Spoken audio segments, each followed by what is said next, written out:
Welcome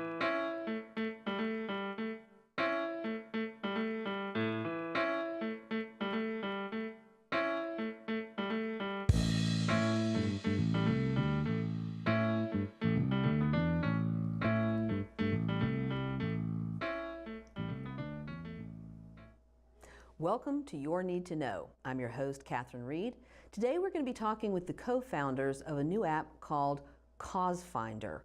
Joining me is Jill Hood and Emily Cowan. Thank you, ladies, for being here. Thank you for having us.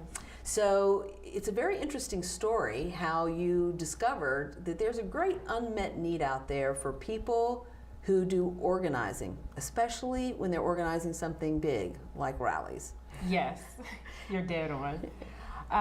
The Cause Finder app was developed in January of 2017 following the Women's March. And the thing that we found is there was so much excitement following the march that people really didn't have a platform to organize themselves. A lot of people ran to Facebook. And the thing with Facebook is that, there was not really privacy. The platform was not really set up for organizations. And Emily and I were already in talks with trying to develop something on our own anyway, and we thought, why not create an app that could help people connect, communicate, and mobilize their volunteer base. Well, and of course, you've got the skill set for that. Your background is cybersecurity, yes, and yours is organizational management, right? Yep. These two things go together when you're trying to develop an app to organize people. Yes, exactly.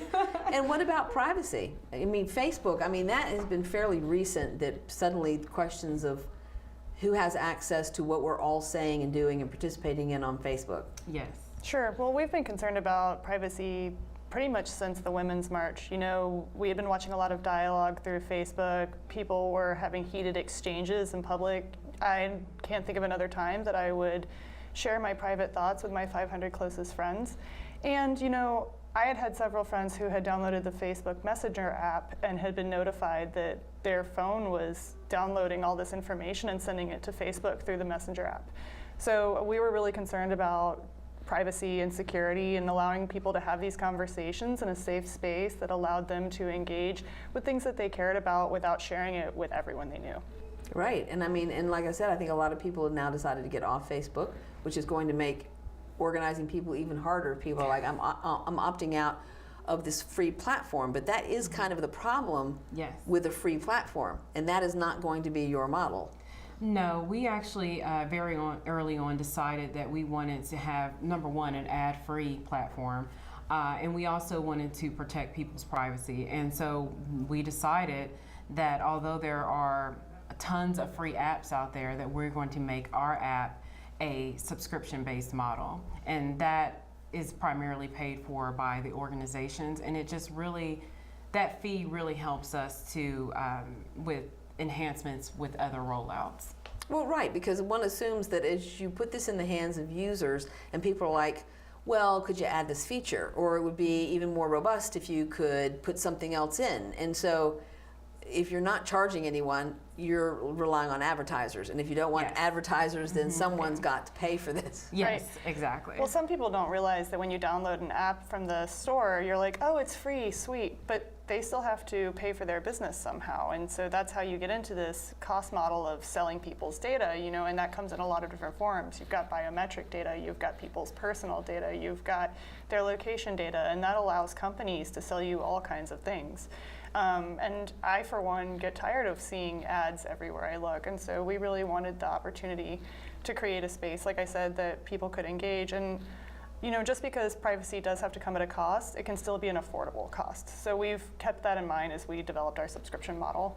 So what you've built this for organizations. Yes. Right, so this is not about an individual user downloading an app, like you go to a conference, you download the app, but you're basically building this for an organization. So what kinds of organizations do you envision taking advantage of this? We primarily, thus far, have been working with grassroots organizations.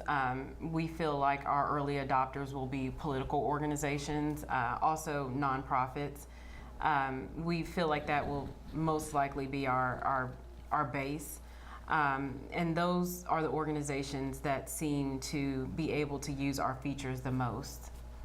That does make sense. In fact, just in my own mind, I'm thinking about how difficult it is during session in Richmond, which is only 45 or 60 days, to get people that you need to committee meetings when you need them to testify in front of a committee. Often you have less than 24 hours notice. It's at 7, of course that's where they send the bills to die at 7 a.m. And then you're trying to get people to come out and testify around a bill. And oftentimes you can put somebody on notice, but you can't tell them until less than 24 hours, like, we need you here, because there people are going to be testifying around this bill. So from my purely selfish perspective, legislative advocacy is one of the great beneficiaries of something like this, where people are watching a bill, or an organization or a group of nonprofits are watching a bill, and you've got people who have signed up so that they can know exactly what's happening and where they need to be. Yeah, exactly. And actually, in addition to that, we do have a section that has a drop down for tasks. You know, like what can you do within the next hour? What can you do within the next 24 hours? So you're dead on. Those are the type of things that we thought about, and it really stemmed from just our experience in working with grassroots organizations and nonprofits ourselves. Yeah, and in addition to that, what you were saying about like the legislative piece of that is Jill and I were talking about the long-term goals of Cause Finder, and one of them would be to be able to provide a service to either federal or state agencies to allow them to use the app as well. And we've already started building our infrastructure for that with the Amazon web server, which is the same thing that the US government uses. So, you know, we are keeping an eye on things like that as well. You know, I think and because things do take such a long time, so right now, you know, the state legislature is back in a special session. There's a veto session. So the bills that got passed were all like, oh, that bill got passed. You know, then you walk away because session's technically over, and now there are bills being vetoed or they're being amended, and like people have dispersed. And all the people who advocated it are now really, but I find that people are using Facebook for this, but it's a hit or miss sort of thing in a group. You don't necessarily see every group notification. And I know you said that the way some people are using the groups just doesn't work. Absolutely. And just from my own personal experience, I had missed so many notifications. I kind of got lost in the Facebook world per se, and we just wanted to make sure that was something that we tackled head on with our app, where the notifications are very tailored to the particular cause that you will support on a particular day. The notifications are also set up for other things as well, if there's a change in venue or something like that. But because we have a very specific set of people within those notifications, it's just a lot easier to make sure that they're notified. Right. So what are some of the tools currently? I know you mentioned Slack. What are some of the other tools that kind of people are using, but they are not designed specifically for this? You know? Google Hangouts. Google Hangouts? Yeah. Those seem to be the main three. So what your app is going to do is basically winnow down the best features of all of these other platforms, make them more private, more secure, more directed, and then to keep up with it. I think that's the other thing too, is the feedback from the user saying, what we'd really like to have is this. Right. Yes, we are constantly getting feedback. Emily and I have been on the political circuit telling people about Cause Finder. We've been getting feedback, and it's just really helped us develop a dynamic app because it's built for the organizations and their base in mind. And the other thing is that we don't want people to forget that the name of the company, Cause Finder, there's a reason for that. You know, we want people to be passionate around a particular cause, and so the app is really built to build a community around a particular cause, whether it's a candidate, animal rights, anything that you're passionate about. This is the app that you need to use. and that's interesting that you mentioned that too, because there's so many people who want to start their own nonprofit. I don't know if you've met all of these people, like, well, I'm going to start my own nonprofit. I'm like, are you aware that there are people who are already doing this?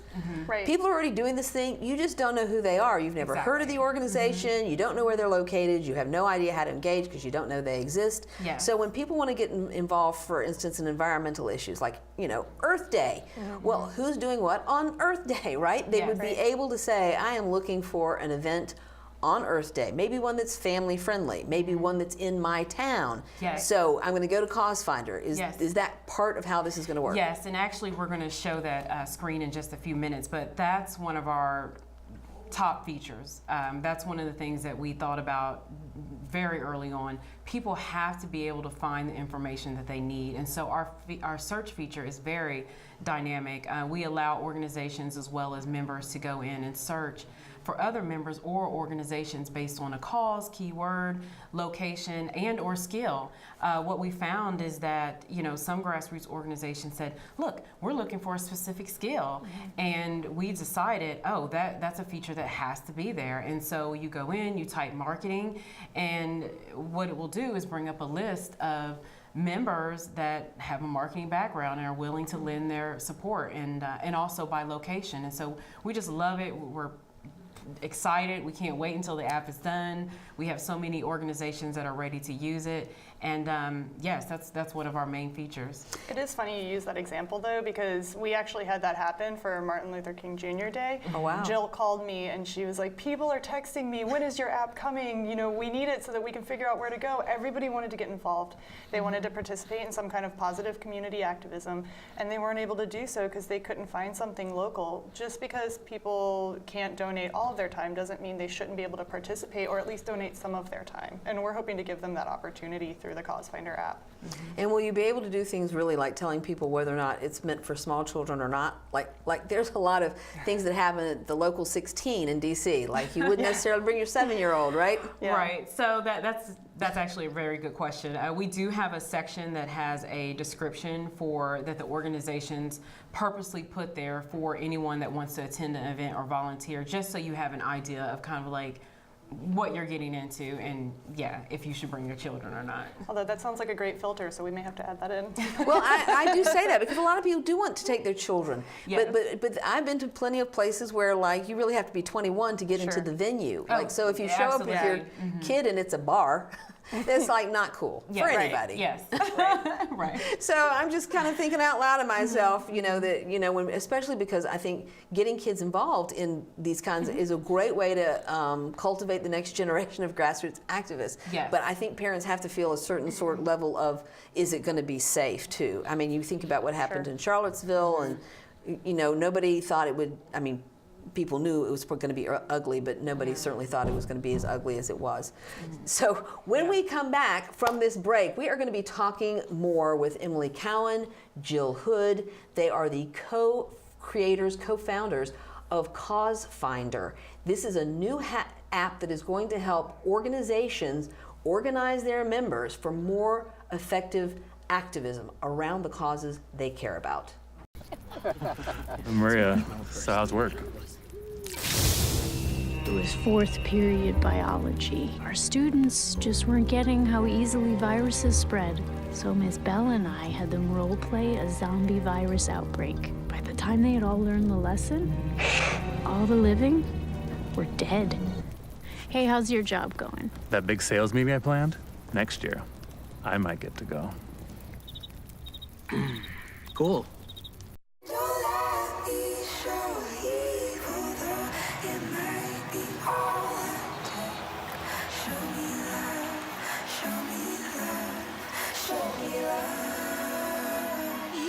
I got a crick in my neck, limp in my step, cramping in my muscles every time I try to flex. But I don't wanna get up. It's very sad, all that I could do was remember you. You know I usually say no, but if you throw me love, I'll throw you some more.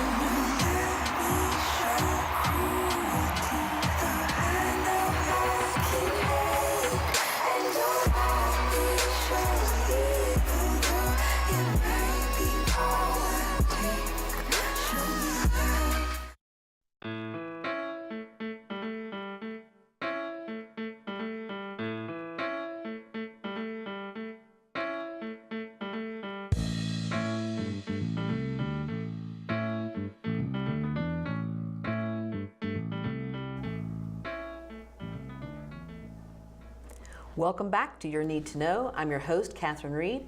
Joining me is Emily Cowan and Jill Hood. They are the co-creators of an app called Cause Finder.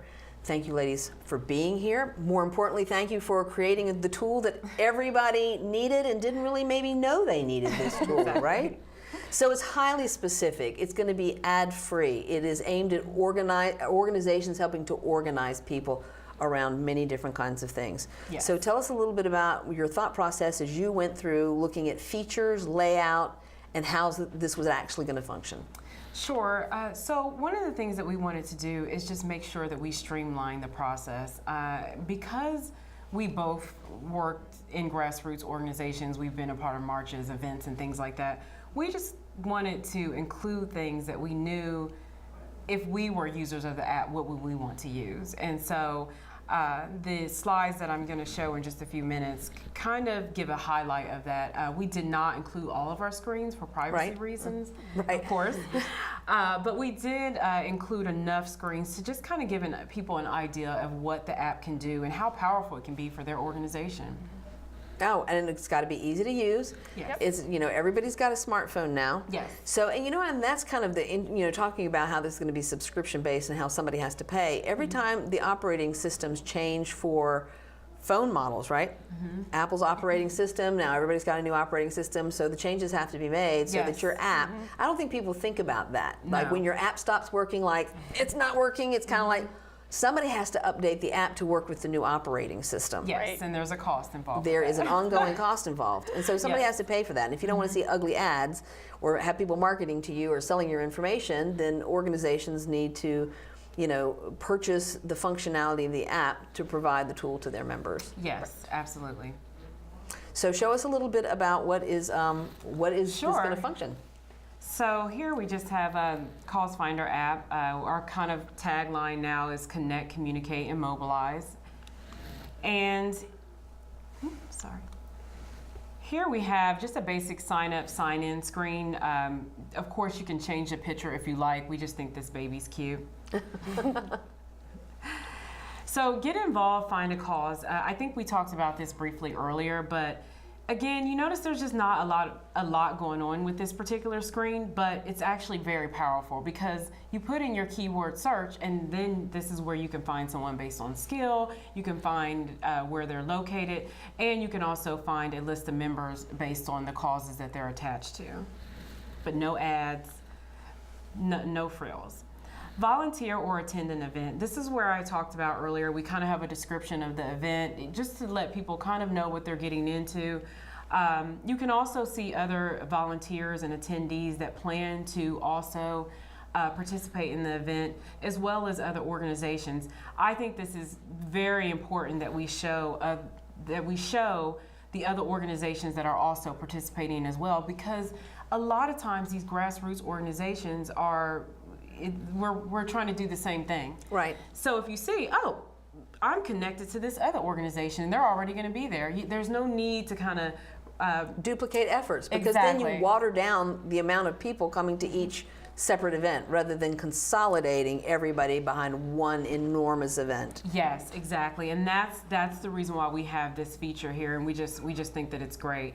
Once a user clicks on join, then they will be given a screen that will show the different types of events and activities being given by the organization. So then when you click on the plus sign, now you have this event sign up screen. We really love this sign up screen. We think it's streamlined the process because it's put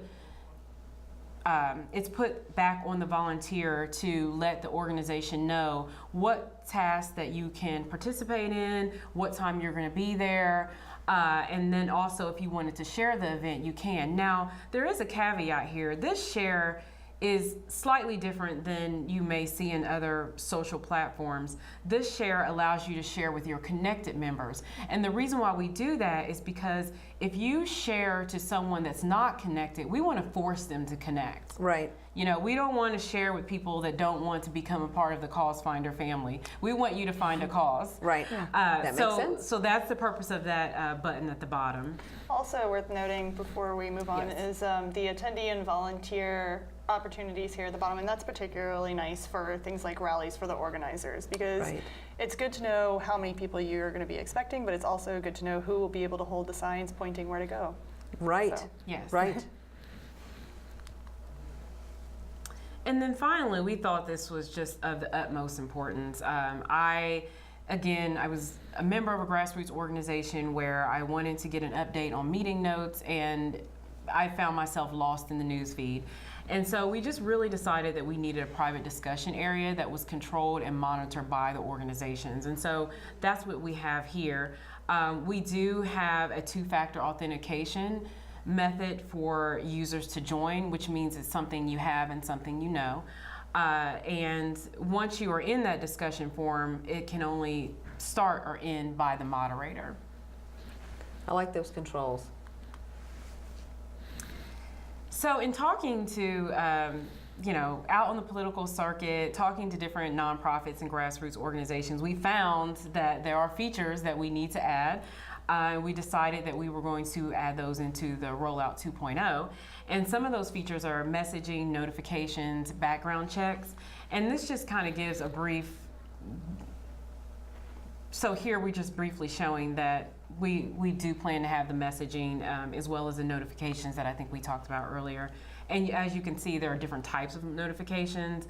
A person has joined an event, but then we also have notifications if someone's invited to an event. And then finally, we have possibly the background checks that organizations can choose to pay for as part of their subscription service.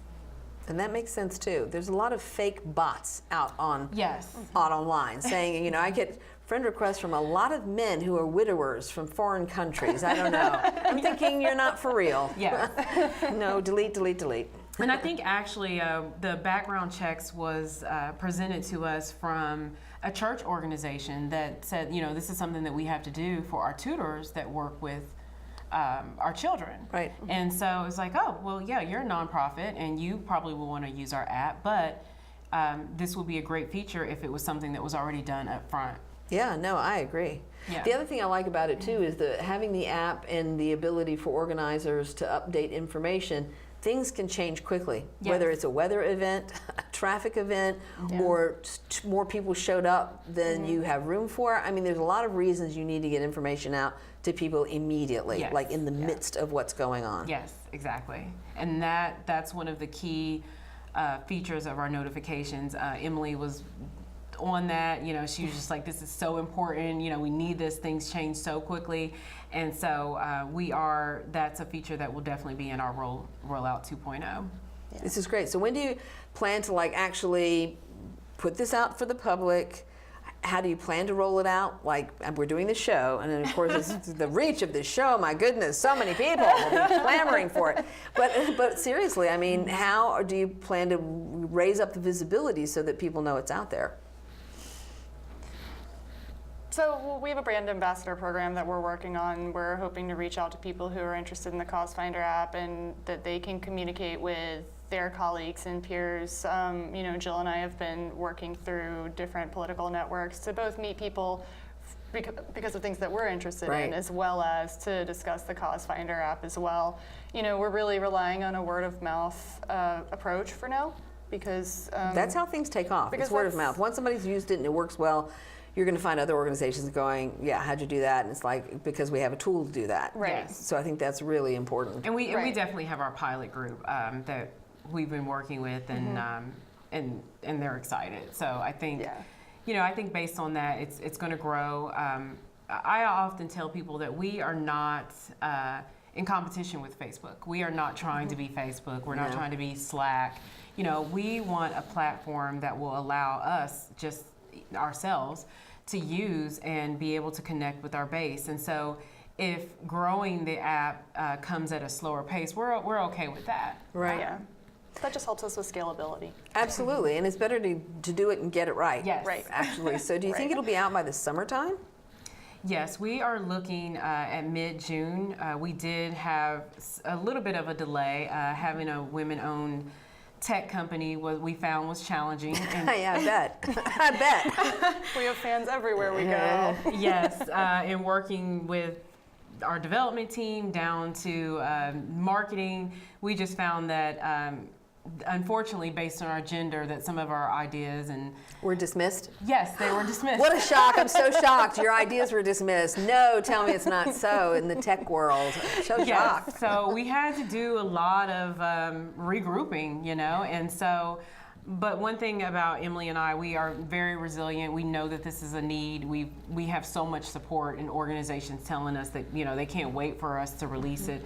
And so we just kind of picked ourselves up and decided this is something we're still going to do. And we expect the app to roll out this midsummer. Well, I'm excited about that because Netroots Nation is down in New Orleans, and that is like the biggest conference of grassroots activists in the country every year.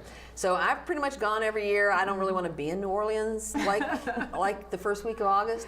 But anyway, that's where it is. And I just think that talking about word of mouth and having people have it already in the palm of their hand, that's where you're going to get a lot of word of mouth, viral sort of, let me show you this app and how it works. Yes, Yeah. exactly. Yeah. Well, I hope the two of you, are considering coming down because, it is a We good time. are. I actually went to the website and I thought, wow, I've never. I know so many people haven't heard of it, and I've been going probably 5-6 years. It was in Atlanta last year. Before that was in St. Louis, Missouri. Before that was Detroit, San Jose.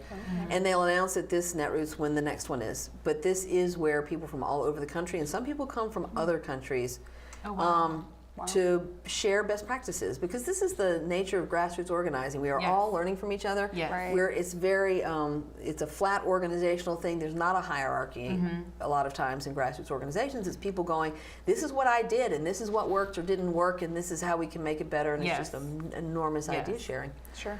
Well, I'm going to look for it, and when it comes out, I'm going to make sure that I get the word out that you can now Thank download the app. Yes. And the fact that it's meant for organizations, to me, is very key. I think you've done something very different here. Thank you. In knowing who your market is. Yes, we know exactly who we want to use our app. And I think that's fantastic. Well, I can't thank you both enough for coming out, sharing some information with us today, showing us how it's going to work.